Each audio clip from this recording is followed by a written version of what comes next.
I'm Big Don Luka, smoke you like my hookah. Pump fake right, then I step back in illusion. That's a boss move maneuver, billionaire entrepreneur. Mark Cuban on the viewer, put you rookies on a skewer. I stay shitting on you boys like I came up from the sewer. Used to have a lot of dollars, now I got a lot fewer. What you saying to me? I hope you save it for me. I'm about to kill the game, and I put it in my testimony. Hi, welcome to the Mainstream Mavs podcast. I am your host, Will. I'm joined here by my co-host, Jaren. What is up, guys? We are making our long-awaited returns after some internal affairs. We had to, kind of go over. But luckily, we, after 9 days of what it felt like, one of the longer droughts of just, bare, dry, sand everywhere, the sort of scene that Anakin Skywalker would definitely just break down in tears over. It's sort of been the scene on NBA Twitter in terms of the news lately, because there's essentially been nothing happening.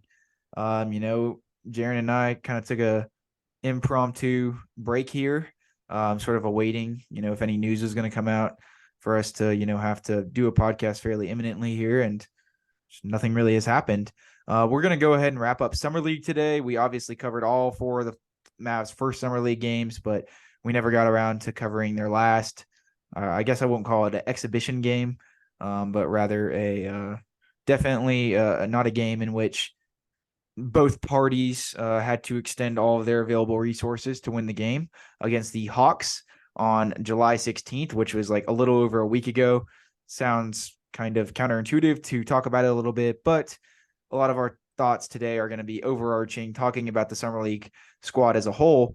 That'll definitely, be the bulk of the episode, just kind of getting into the dynamic of how everybody fared. I do think that in that Hawks game, we saw a little bit more promise, specifically from Dereck Lively. And, it was interesting to see how he got better and better throughout Summer League. So there are definitely some things to talk about, and we'll get into a little bit about the game specifically, but we obviously haven't talked to you guys in a while, haven't been on the podcast together in almost 2 weeks. How have you been doing, Jaren, amidst this drywall of NBA news ever since free agency kind of just came to a halt there? Yeah, I mean, it's been fun, I guess, wrapping up Summer League and getting to watch all those guys. What seemed like having a good time, but look, outside of that, I think it's been pretty dry here from, whether it be just general NBA news or, whether it be Mavericks media in total. So, there's really been nothing, I guess, to really be too excited about. But I'm excited to get back on the podcast because, yes, it has been around 2 weeks, if not 2 weeks, since me and you have both been on the podcast. So I'm looking forward to it. Again, this is not going to be the most important pod in the world, but it'll be nice touching up about, every little detail that's probably happened in the last few days or so, but looking forward to get back into the sort of grind, I guess. And we'll have some traditional Mainstream Mavs off-season content for y'all, where we will come up with some sort of something to come up and fill your time with about 45 minutes. So we'll see what we can do, but I'm looking forward to getting back into it. Yeah, we're gonna try to get regimented here, as there's no ebb and flow of news. It was definitely a drastic change of trajectory after the draft and free agency and Summer League. It's just like back to back to back, and we just have to absorb everything and talk about it in context. And then now me and Jaren, of course, are going to reroute to actually creating content and doing some deep dives, maybe looking at some old stuff. We got a lot of stuff planned. You can listen to some of our podcasts from a little over a year ago in terms of what we did in the dog days of the off season. I wouldn't recommend listening to any of those podcasts. They weren't really that good. But if you guys want to go, watch back like we did, some, I'm trying to think of exactly the way to describe this. We did like a throwback pod where we, said, oh, what if this happened different? Sort of stole that idea from Locked On Mavs with the whole, when we did that with like Rodrigo Bois, if he ended up panning out for the Mavericks. We had a podcast over that a little over a summer ago. And we'll definitely do some more stuff like that. We're going to try to be a little bit more creative with the games and stuff that we make. And as Jaren said, we are going to still cover the tidbits of news and rumors that come out on a daily basis. Like today, for instance, there was a report by, believe a Minnesota based reporter, said that the Mavericks are tentatively, interested in Jalen Noel. There was some stuff about Killian Hayes that came from Mark Stein, that apparently Detroit was trying to contact the Mavs and trade talks over that. So there's all these different little sprinkles and tidbits of news, but nothing really tangible that we can grasp and run with. I think that Mavs fans were trying to kind of do that with PJ Washington, but there just wasn't really enough smoke there. Damian Lillard is clearly, kind of holding up the circulation of NBA news here pretty defiantly. Him and his camp are kind of dictating how the rest of the offseason is going, as a lot of these restricted free agents are kind of holding out to see, if other teams end up clearing cap space after all these trades go down. So, we're in the dry period, but, it will get excited. It will get exciting as we ramp up to training camp and media day, especially, as some of these trades start to come under fire, and, we'll see what the Mavs end up finishing with. But, we will still acknowledge all the rumors, regardless of how small they are, unless they are just, blatant fake news, like, the vast array of dropping dimes accounts on Twitter that are fake. Of course, shout out to the original Dropping Dimes 20, the OG plug, but there have been a lot of imposters since. So we will, we won't just cover every single thing that you see on the internet, but definitely the ones that have any sort of validity to them.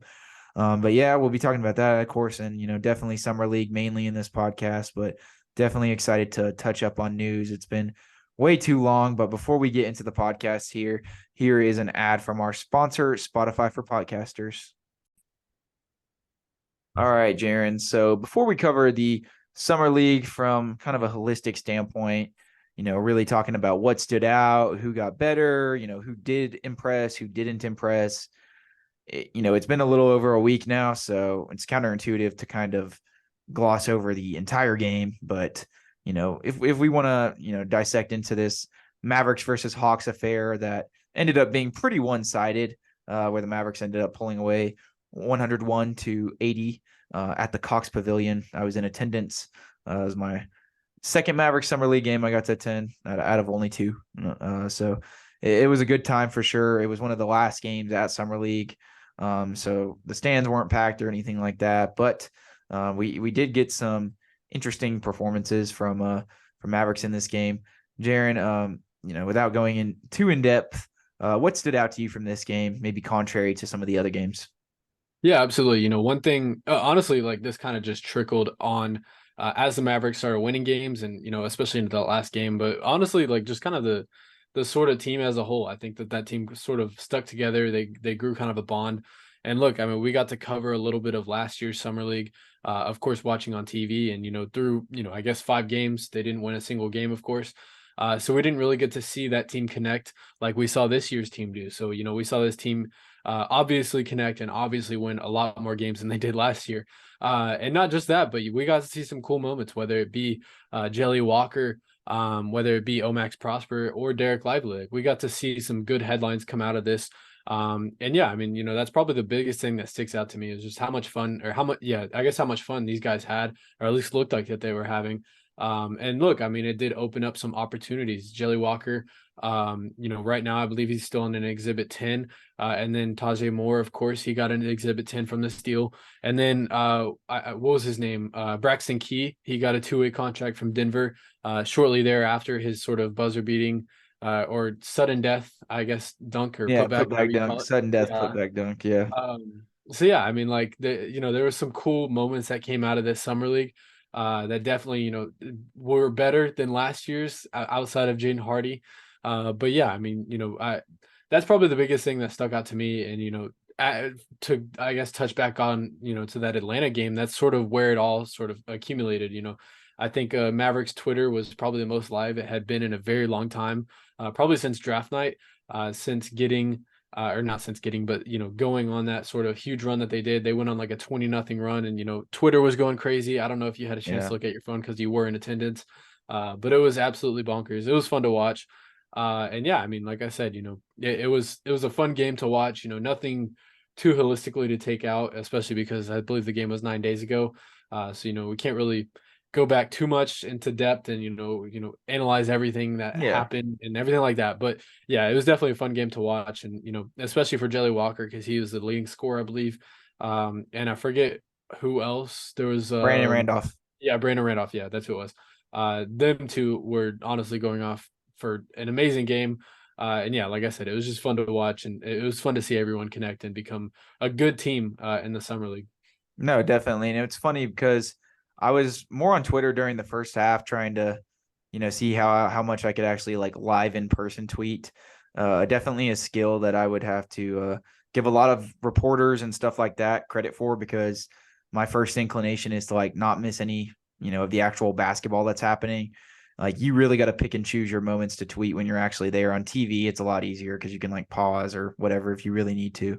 But it from the jump there, like it didn't actually seem like there was like anybody watching the game. Like I looked on Twitter at the start and everybody was like, oh, we play a summer league game today. Like a lot of people were like unbeknownst that we even had a fifth summer league game to play. But as the Mavericks, started, doing well and highlights started kind of, coming out of Twitter from the Mavs social feed and everything, it's like, it was cool to kind of see everybody get up for that one last time, like you said. But yeah, I mean, admittedly in the second half, I wasn't really on it as much because there were a lot of highlight reel, sort of esque plays. It was an exciting game. It was sort of tit for tat, in that first half. I don't think the summer league team was, necessarily playing their best brand of basketball. They, kind of early on, there were just a few like defensive and rebounding lapses that were easily preventable, a few like miscommunications on switches.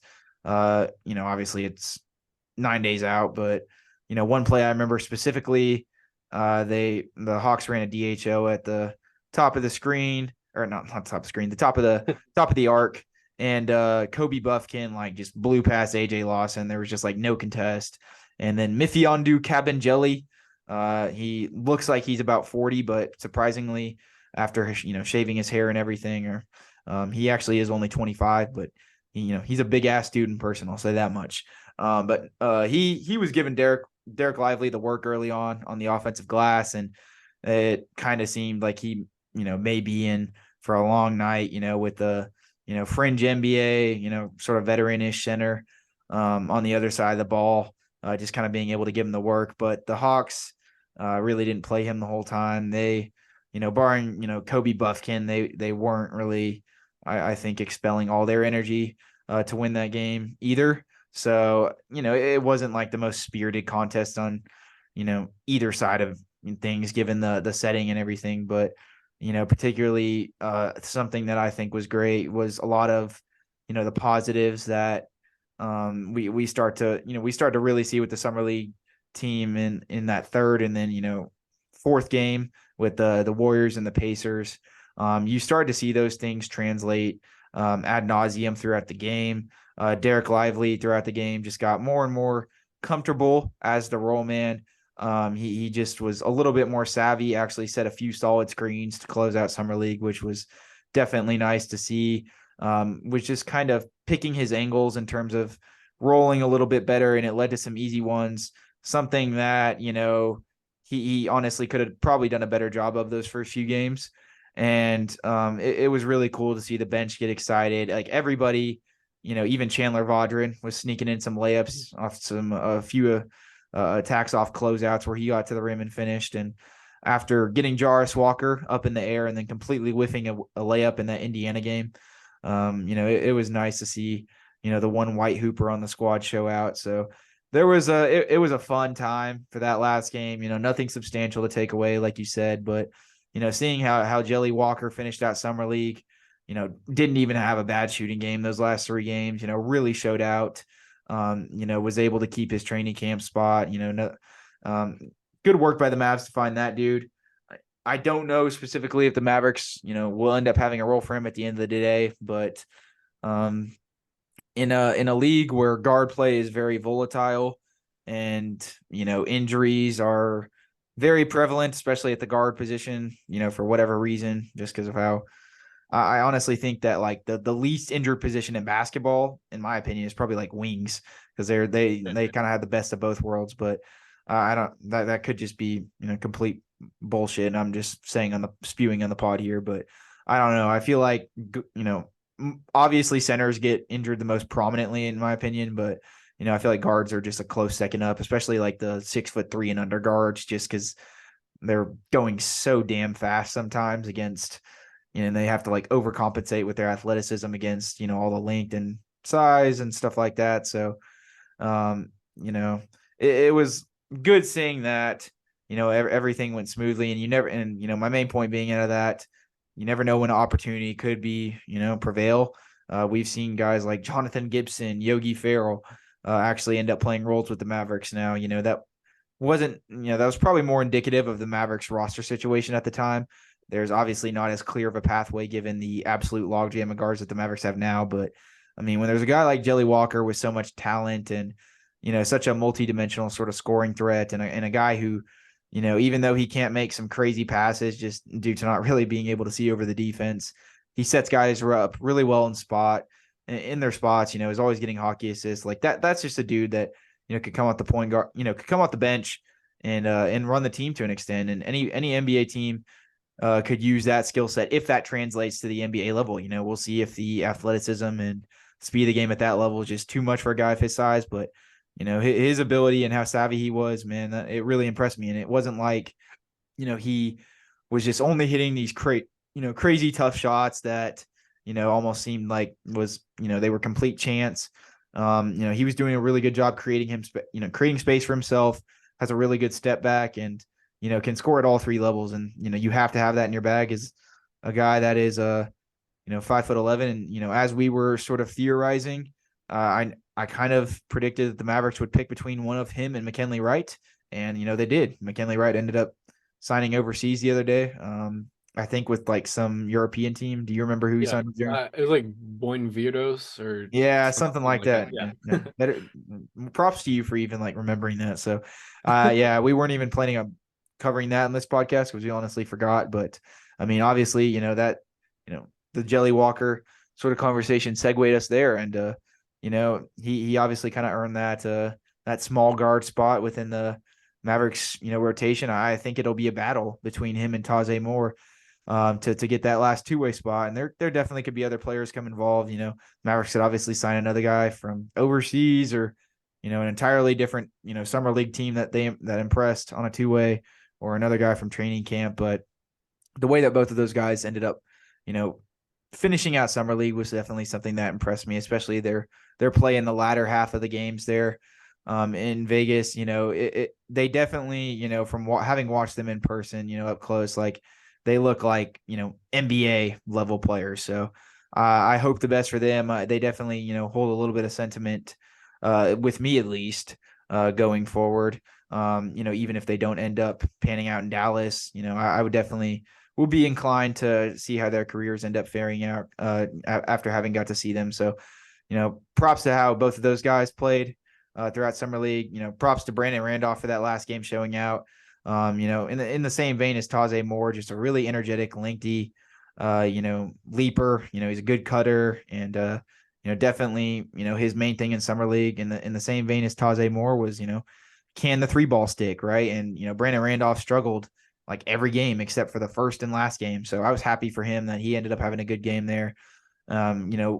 If I had to, pick and choose between Taze and Brandon, maybe the one thing that kind of separates Taze Moore and, maybe the reason Brandon Randolph hasn't signed an Exhibit 10 with the Mavs or anything like that is probably just the extra layer of activity that Taze Moore, brought to that summer league team. I mean, just such a ball of energy, with the putbacks, the offensive rebounds. That's another added layer that you're just not necessarily getting out of like every 6'5", point of attack defending wing / guard. He's a real leaper.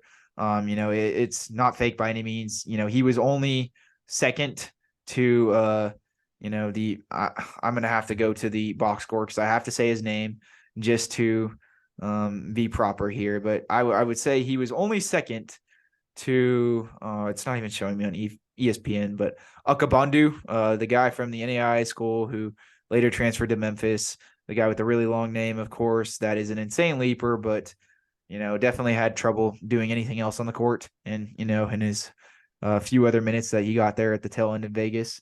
But you guys know I'm talking about, the Mavericks, summer league guy who has like a 48-inch vertical rather, and is like 6'10", but is just extremely raw in every other aspect of basketball. But I will tell you as much, Jaren, that Taze Moore, in the pregame warmups and everything, he was definitely only second to him in leaping ability. I mean, his head was at the rim too, every possession. But I mean, I will say that Akabundu, and this is not me trying to be, like blatantly trying to mispronunciate his name. Like I would genuinely like make a concerted effort to do it, but ESPN is just not coming through in a timely manner on displaying his full name to me. So, I'm not trying to be the cliche white guy that just can't pronounce anything here. I genuinely just don't have the time in this podcast to look it up and everything. But I mean, man, he definitely the highest jumping individual I've ever seen in person, for sure, without a doubt. I mean, head was like above the rim in like pregame dunks. I mean, it was crazy. I definitely, I mean, Ethan agreed with me when we were there. So that was crazy to watch, but hopefully one day the Mavericks actually have a player of, that athletic caliber that can contribute to basketball. So, but between those two, it was definitely fun. The Mavericks summer league team as a whole was fun. There's not a ton to dissect further in that, last game, but I mean, man, I just really liked seeing the evolution of Omax and Dereck Lively. And, obviously Jaden Hardy, he had a sort of rough shooting performance and, the wrist and everything. We won't get into that too much because, we kind of talked about his summer league games, and wrap that up, to as much to an extent as we could have after, I believe he was discontinued in terms of playing after that Warriors game. But, in terms of those last like two games, man, just the energy across the squad, was really contagious. You could see the joy that was there. Jared Dudley just did a great job being, extremely attentive to all the players.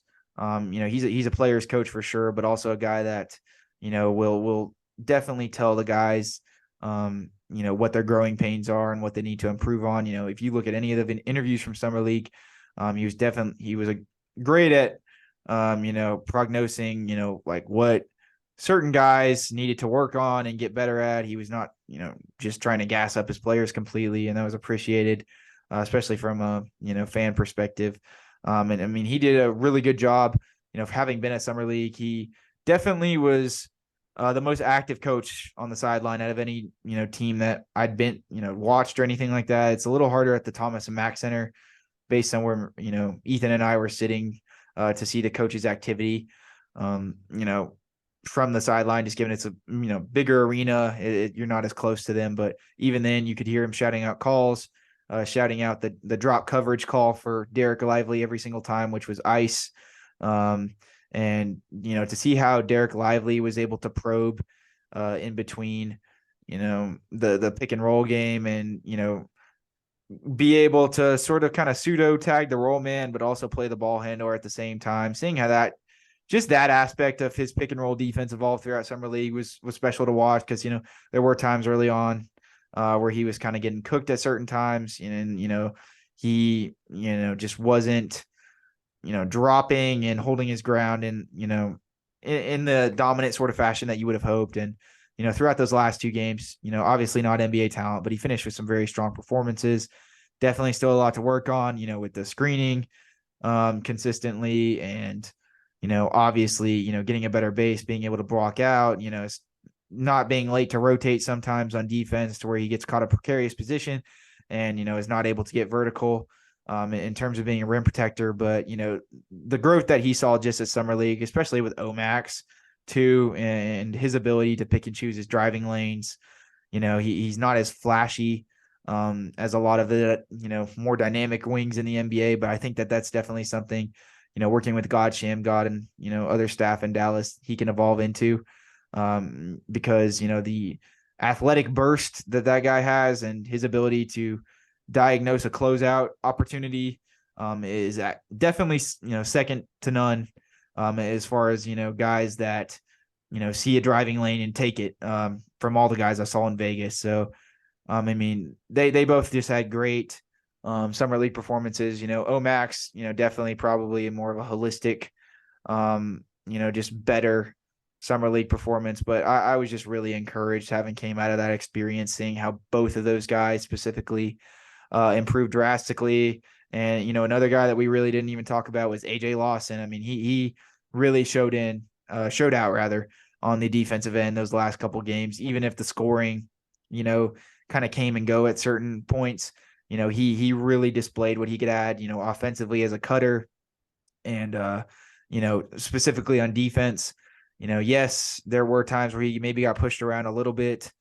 Yes, there were times where, he could have been a little bit more laterally quick in terms of staying in front of a dynamic guard like Kobe Buffkin. But I mean, for the most part, man, his off-ball defense, ability to jump the passing lanes, cause havoc at the point of attack, really be a menace when he has to trap a guy. He doesn't leave, really any room to breathe for an opposing ball handler, especially if he has a size advantage on them.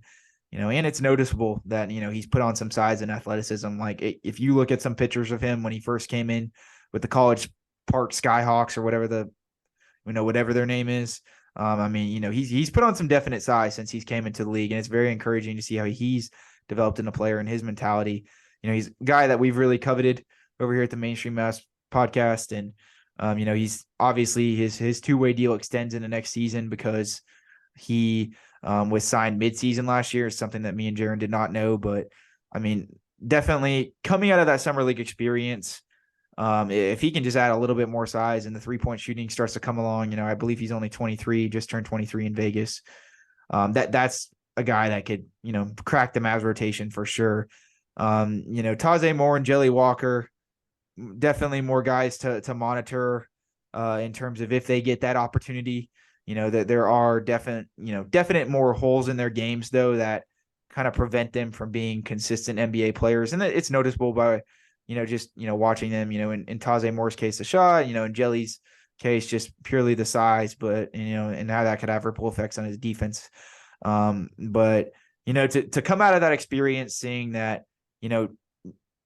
Omax is, going to be, if not a starter for the Mavericks, a definite cog in their rotation, coming out with that, a growing sort of, emphasis on that. And, as well as, even if Dereck Lively does take a little time, the mold is there. And, you could see Tyson getting excited when he was making good plays. That was really hyped to watch from the crowd. That like the Mavericks got two young guys here. You come out of summer league with a really positive experience. And then another guy in AJ Lawson who, definitely is not as surefire as the two rookies. But, based on how he finished summer league there, as savvy as he was as a cutter, as disruptive as he was as an off-ball defender, you got another guy even, you come out of summer league essentially with three guys that could be on your main roster next year. And I think that encapsulates summer league as a whole. And, you get even two fringe guys that might stick around, maybe some guys that stick around with the legends that I didn't even mention. And that was the hugest win for me in summer league, man, was seeing how this team, evolved and grew around each other, not just as individuals, but, as a team too. The Mavericks obviously end up finishing 4-1 in summer league, their first like dominant summer league performance in a few years since, we actually had a reason to be good in summer league. So that aspect of everything was, I think, that definitely, the coolest thing for me coming out of it. It was a great summer league for the Mavericks. Really excited to attend. I would, love to go back with Jaren, hopefully next year, if we can facilitate that. Hopefully like Omax and Dereck Lively don't transcend their status as rookies so much that they end up not playing next year, because I think year two versions of them would, definitely be benched after a couple games. So we definitely would have to get there early. One thing I will say is, I'll definitely need to get there earlier next year, to see the talent actually be on display before the number one picks and, all that, or all the first round picks are shut down. All the sophomores are shut down, but there still was a decent amount of talent that I got to see those last few days. And it was a fun experience. I don't want to ramble on too much, but I just really was pleased with how the whole thing went. From my end, traveling there, but specifically with the Mavericks and how they fared, and like I alluded to, not just the continued development of these young guys and focusing on trying to get a contract, but just how everybody played and welcomed each other. These guys had a growing interest in winning those actual games, and that contributed to their individual performance being better. And they really bought into what Coach Dudley instilled, the principles, and the Zoom offense he was running, as well as that just very active defense that he was trying to get them to run. And I mean, you see it in that last game, the Hawks were held to only 80 points. I mean, it was fun, man. Like, that Mavs summer league team played some of the best defense from a summer league team I think I've seen in a hot ass minute. So, that I can't give enough props to everybody who was involved and, with summer league and everything. I don't have too much more to say, but it was a great experience, man. And, I really don't think, outside of like winning the summer league championship and, having a guy like Isaiah Mobley, who was, considered like a G League player, just all of a sudden blossom into a potential rotation player for the Cavs. Outside of like something like that happening, it really couldn't have been a better experience. Obviously, Jaren, the floor is yours if you want to leave off with anything on summer league. Obviously, I went on a huge tangent there. But I just felt like I had to do my due diligence, having attended and everything, to really close out our thoughts on summer league. But definitely, if you got anything else, feel free. Yeah, obviously, I'm glad that you shared that, because I definitely could not have gone that much in depth, because of course you were there. But one thing that I definitely figured out, I guess in my absence, was definitely in those 10 days that summer league does occur in Las Vegas. Those are the 10 days to be in Las Vegas if you are an NBA fan. And look, I mean, we've seen summer league kind of build upon itself year after year, but this was the year I think that truly fans, media, players, everyone showed up, everyone was a whole. And it's almost kind of like Comic-Con, all those sort of events that happen with these communities. Yeah, that's sort of what it's like with basketball. I'm definitely I'm 1000% locking my books in for next year, not just because I missed out on an awesome opportunity, but just because, look, I mean, we'll be 21, get a little Vegas experience, of course, but also I think next year will be absolutely insane with the potential draft class that's coming up, and also and I mean, just what the Mavericks summer league team could still look like, Yeah, exactly. So that's my thoughts on pretty much summer league. But to touch up on the sort of narrative base that the Mavericks have created for themselves after that summer league performance, we're sort of in a similar situation as we were last year. Is what is going to happen with that second sort of two-way spot? And third now. Yeah, I guess third now. I forget, I failed to mention that, but I didn't even like mention Mike Miles throughout that whole segment. Yeah, Mike Miles. He's a guy that like I was very unsure about coming into those first two games. Is this going to be the guy that we really rock with as a two-way? After that Indiana game, I talked with Ethan about it on the podcast. I was like, look, I mean, like, he played very well in this game, as a finisher, but, if I'm having to pick between two guys, I may have to roll with Jelly Walker. But, I mean, after like that last game, like I was able to see why Mike Miles was signed on a two-way contract to the Mavericks. And I can't say, that I wasn't surrounded with skepticism, in regards to that, after the first couple summer league games. I think that just adjusting to the NBA speed, especially as like a lead guard off the bench, backing up Jaden Hardy in those games, I think that it was just a tough transition for him for a little bit there. But I mean, he really ended up showing out. I definitely have a lot better grasp of his game now. He needs to evolve as a passer for sure. He definitely tends to get tunnel vision sometimes on some of his drives to the rim.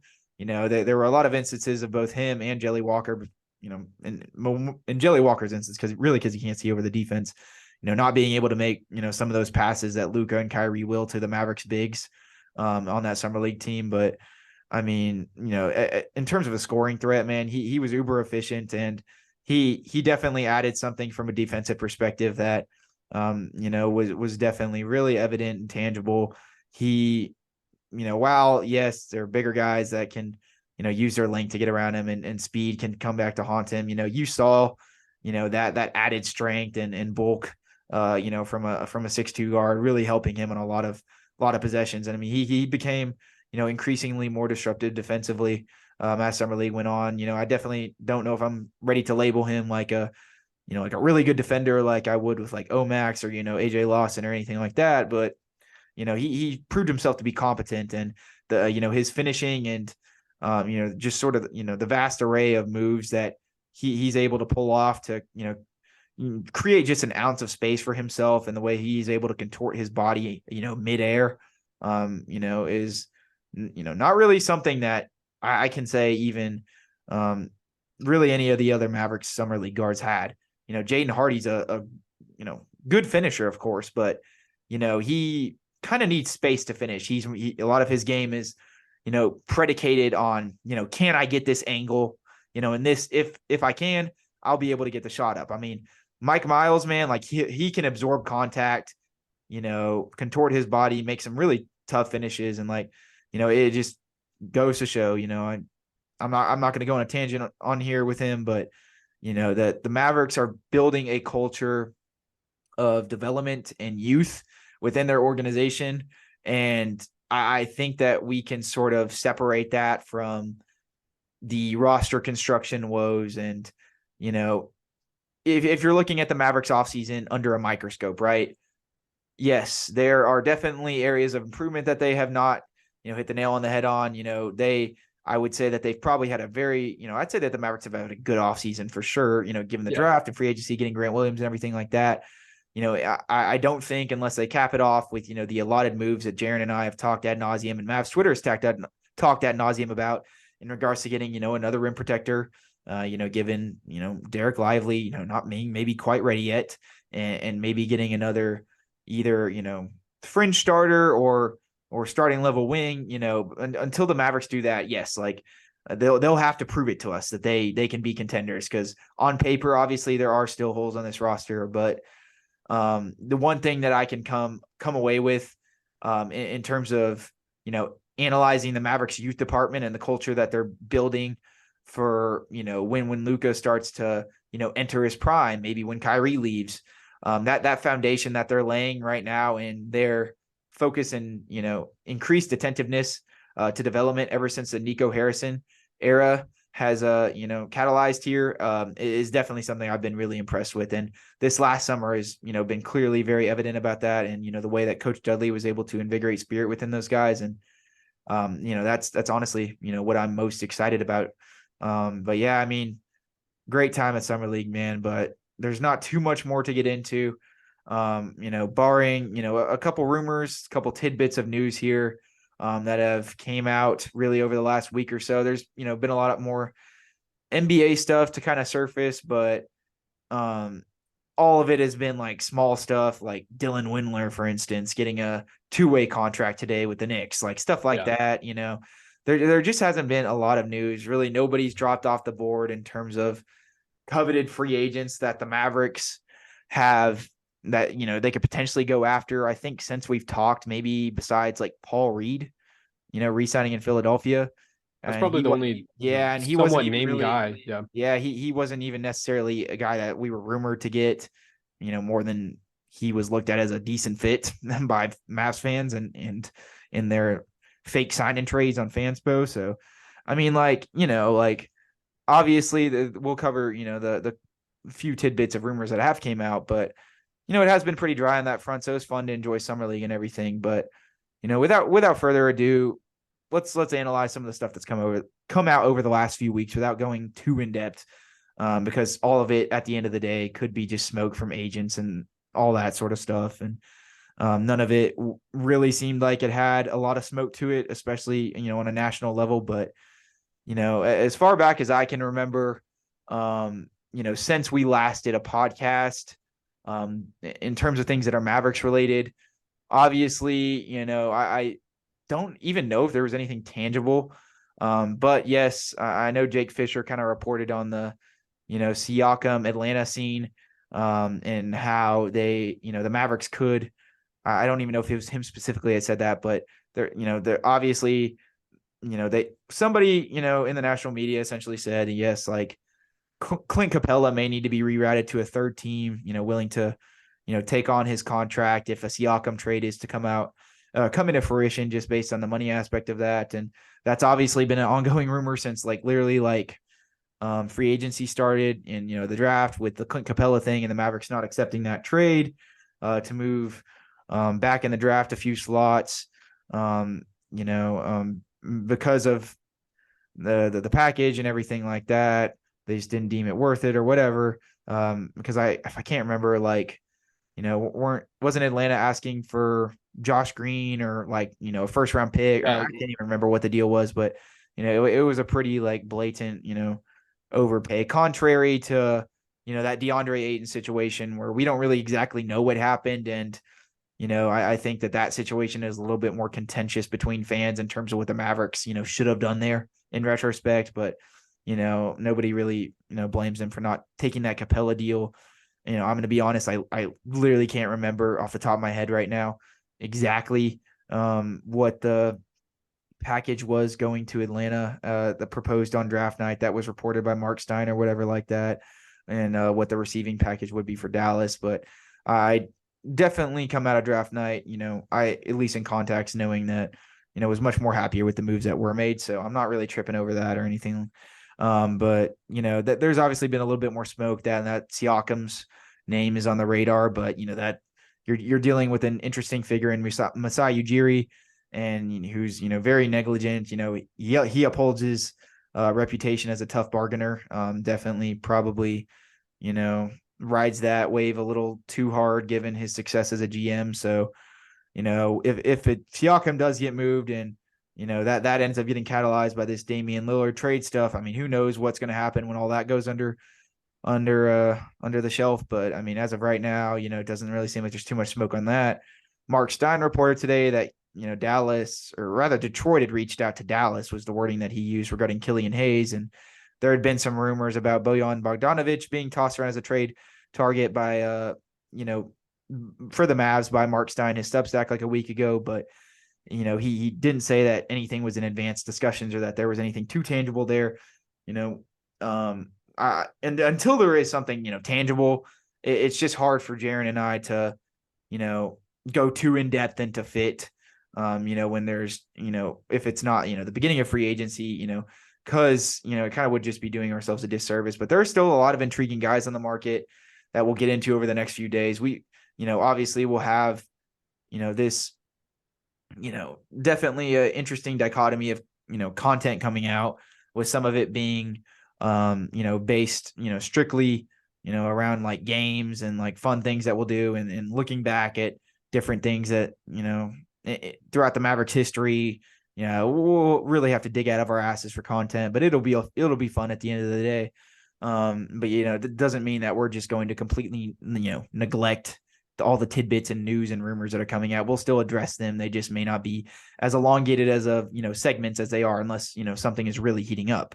But also I think there was one other rumor the other day that came out. You remember what? The biggest one that I can think of that we really haven't touched up on is Derrick Jones Jr. There's that. There's but even then, it just I think the growing sort of sense that I'm getting is that all these rumors are essentially, Mark Stein, his Substack, saying yes, the Mavericks could still use a center. Yeah. They may still use their MLE, but they're not, barring, some of these national guys or team specific guys for other teams, the Jalen Noel thing that came out today, or the Charlotte guy a couple weeks ago that, talked about the PJ Washington and Kelly Oubre thing. There just hasn't been anything that, is really tangible that we can look at and, properly be okay, this is for sure going to happen. So, that's the only reason that I kind of draw back on that stuff a little bit. But, the Jalen Noel thing was interesting. It came out today by that Minnesota-based reporter, as well as the Kelly Oubre news. But, the Mavericks obviously have, a remaining portion of their MLE, as well as, the ability to use Tim Hardaway Jr., JaVale McGee in a trade, along with, 2 seconds and potentially a first. So there definitely could still be moves to be made for a center or a wing, with the remaining assets that they have. But, those pathways have not necessarily been outlined by any national media in a way that is clear. But, just kind of given that they don't necessarily have, a direction in that sense, in terms of, tangible reported evidence of like what the Mavericks, or specific targets that they are going to go after, more than we just have, Mark Stein's Substack or his tweets telling us that they still need a center or they still need a rotational wing, or like that's the main priority right now. And like, yes, they are still, poised to stretch wave JaVale McGee or waive him or whatever, or potentially trade Tim Hardaway Jr. We don't just have, anything tangible, kind of like what we did with those like Grant Williams rumors when, free agency was, the ebb and flow of news was more concurrent, and, we could actually like point to something and talk about it versus it, being like, oh, talks between Dallas and Detroit regarding Killian Hayes have gained little traction, stuff like that. So just kind of given, that the ebb and flow of news, and how the rumors have sort of been structured over the, last couple weeks, ever since things really started to dry up. Who are you monitoring personally? We kind of did this at the last podcast that we had together as well, but who are you monitoring as well, for the Mavericks to go after, with the remaining portion of their MLE, or via trade, in terms of centers, that you think could fit, throw in some guys that, yes, we've already mentioned. But, also if there's any sort of outside the box guys that, we haven't really talked about, some lower end, maybe veteran sort of dudes, feel free to mention those names as well. But, and you definitely, just because things have been rumored also, that doesn't, for this, you don't necessarily need to, include Jalen Noel if you don't think he's a good fit. Like who are you, in your opinion, Jaren, kind of poised in terms of who you're looking at in terms of, who may be able to join the Mavericks by the end of the summer if things end up working out.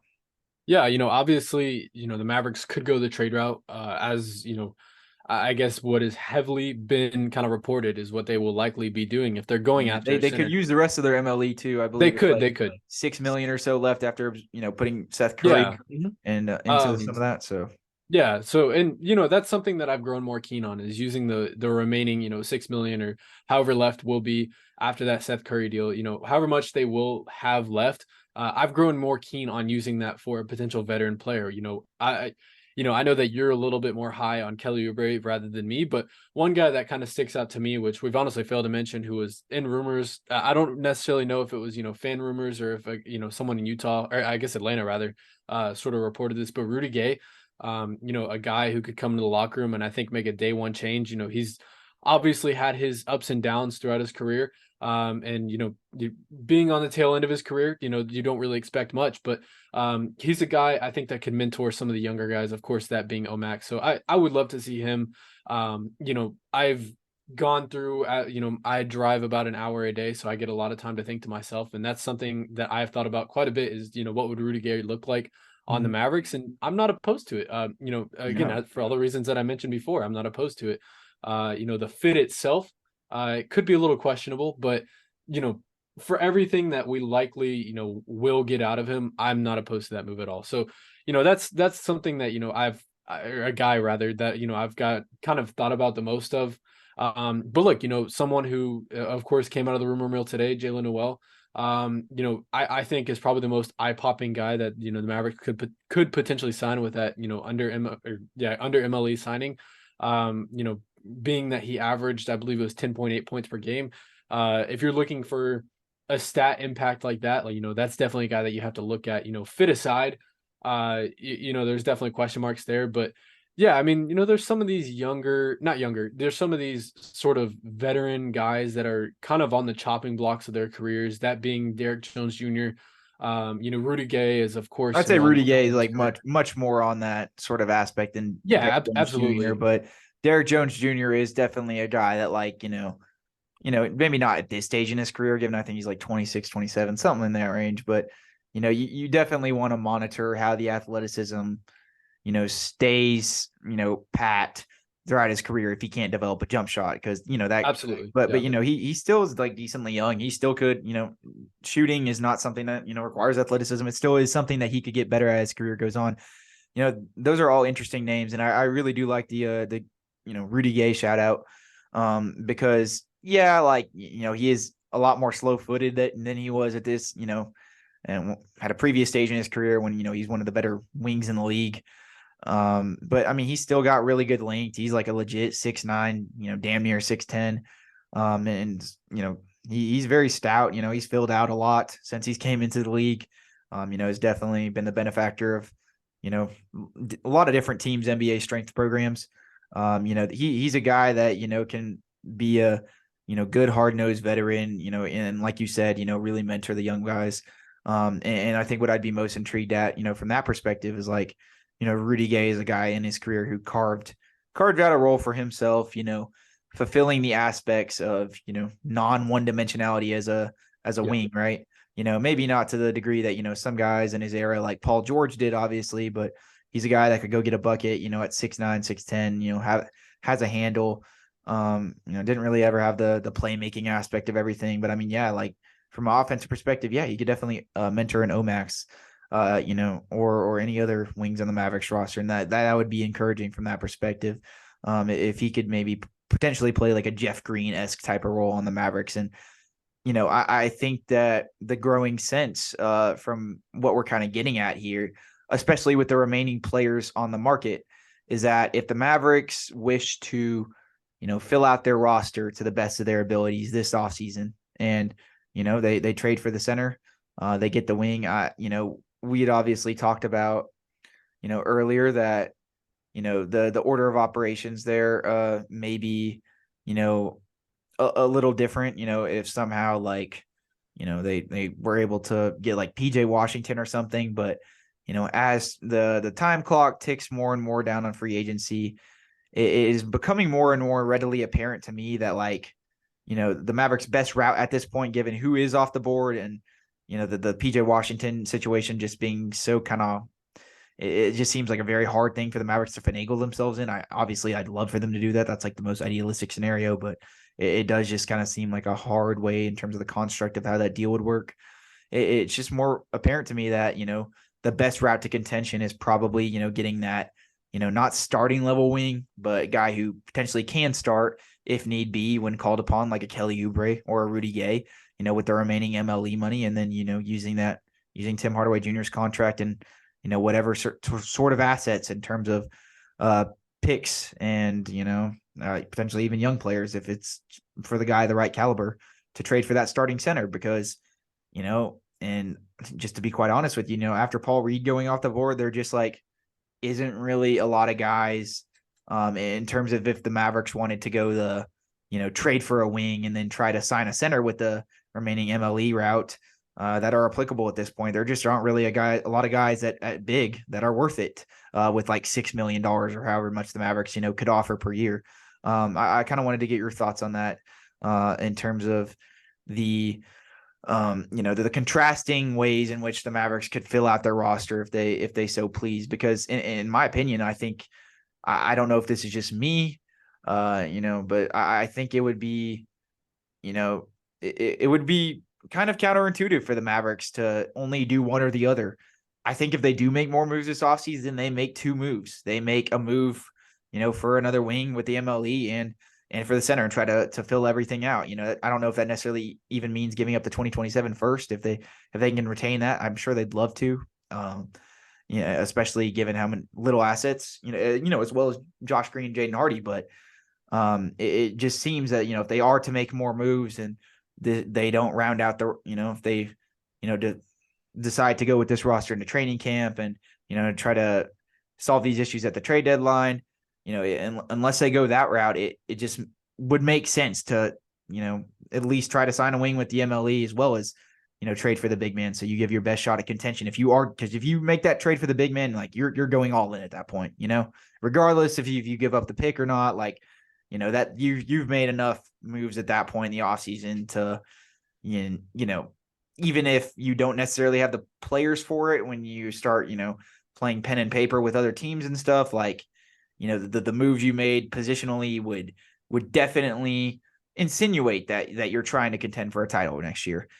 So for me personally, it just wouldn't make sense for them to, only do one or the other, unless they just don't do anything at all and they want to hold out. So I was curious to kind of get your thoughts on that before we end the podcast. Yeah, I'm kind of on the line of I'm more content with the Mavericks making one more move rather than two. Not saying that I'm not opposed to them making two. Obviously, I think that's that's sort of the cherry on top. That's how I'm looking at this scenario. There's two moves to obviously be made. I think that's how I'm looking at it from a fan perspective. Like, that's what I would hope to happen. Like, I'm not saying like I'd be pissed like if they don't, and if they only make one move, like I'd still be like really happy and optimistic and all that sort of stuff from a basketball perspective. I'm more so talking about like in terms of what makes sense, organizationally, like what direction I feel like they would go, and not necessarily like, my level of contentment, on based upon what they would do. Yeah, look, I agree with you. Obviously, yeah. I think that this team needs to push their chips and needs to get, whether it be a guy who you can plug in, a wing type player who you can plug in and still sign with that MLE, or the remaining MLE rather, who could possibly plug in and become a potential starter if given an injury, and then also trade for that starting caliber center. And I'm viewing it, like I said, a little bit more differently than you. I think from a I guess making sense standpoint, as you're saying, it does make sense for them to go all in on those two moves. But look, I just don't think the Mavericks are, in this sort of area. Not that they've waited too long to make those moves. I just think, especially from what we've seen from this sort of organization in the past, is that they're okay, they're content with going into the season rather, with a move or two to possibly be made. I think there is going to be a given one move, whether it's signing, as we mentioned, Kelly Oubre, Rudy Gay, whoever that is. I think that's a given. I just think that the center position, maybe not the center position. I just think that potential trade that needs to be made is going to be something that we're probably going to be waiting on as the season kind of clicks on. And like I said, I'm not opposed to that, because again, I just think, especially as we're on July 25th as we're on this podcast, like they're just. And I hate being this way. I just don't think there's enough time for them to make those two big moves. But look, from an organizational standpoint, from what makes sense, and as for every point that you listed, I think that the Mavericks have to push their chips in. They have to go all in on those two moves. And, if that does require them trading that 27 first, or Josh Green and Jane Hardy, or not, maybe not but one of the two, they might potentially have to do that if they do want that sort of Clint Capella, Ivica Zubac, whoever it is, that type starting center. They might have to bite the bullet and give up one of those or one of those three assets rather. So yeah, I think that's my standpoint. Is I think one of the two is guaranteed. I think eventually two of the two will be guaranteed, but as we go on, as the season, or off season kind of, not ends, but sort of winds down and becomes stagnant, I just think I see, one of the two for sure happening. Yeah, no, I honestly definitely did not phrase that the way in which I was intending to after listening to, what you said. I guess what I was trying to insinuate was that if they make the trade for the center, at that point it makes no sense to go get a wing. Is kind of what I was trying. And it just didn't really click for me in the way in which I was saying it. But like, yes, I could see them like, only getting a wing to add, and then, not being able to find a trade for a center. But, the wing thing isn't as make or break. Like, if you do go get if you do trade for the center at that point, though, like there's no reason to, not throw $6 million at X restricted free agent wing like Derrick Jones Jr. or something like that. It's kind of what I was getting at. But yeah, no, I definitely think that, they could easily, just given the trade market and how volatile it is, it's going to be interesting to see what exactly comes up after Damian Lillard. Like I like you said, Jaren, I do think that they, at least do one more thing, even if from the trade perspective, it doesn't work out in the way that they'd hope, that they would at least, be able to, get a wing at the end of the day, just to shore up the end of the bench, or see a guy that hits, just something like that. I definitely see them doing. And, even if they just have to like stretch waive JaVale McGee because there are no other suitors for him, which would be very understandable. I could see that happening. But I think like what I was more trying to get at is, if the trade market opens itself up in a way that allows them to get the starting caliber center, then at that point, there's no reason to hold back, because you've expelled, one of your probably rotation players in Tim Hardaway at that point, potentially a pick, hopefully not a first, but at least 2 seconds in a trade like that. At that, or one of the young assets.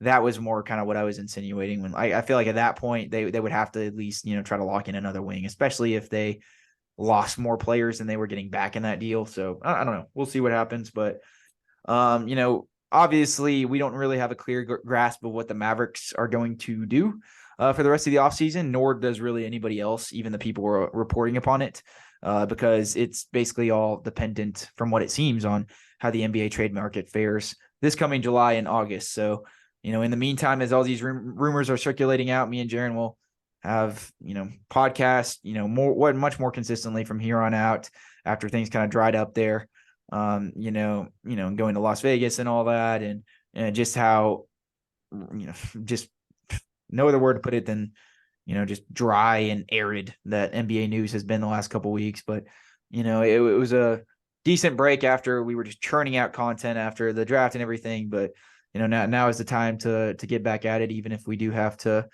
do a little more out of the box content than usual, but it'll be fun. And we hope you guys enjoy it.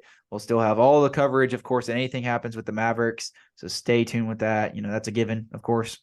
And we got a lot of other things coming up. We're really excited for this season. We really hope to take the next step as a podcast this upcoming season. That's our goal. We don't necessarily have, a clear definition of that maybe we can give to you guys, but internally, there definitely is a sort of vision there. And, we really appreciate you guys for helping us expand. So, that's the goal. And we're really excited for this upcoming season.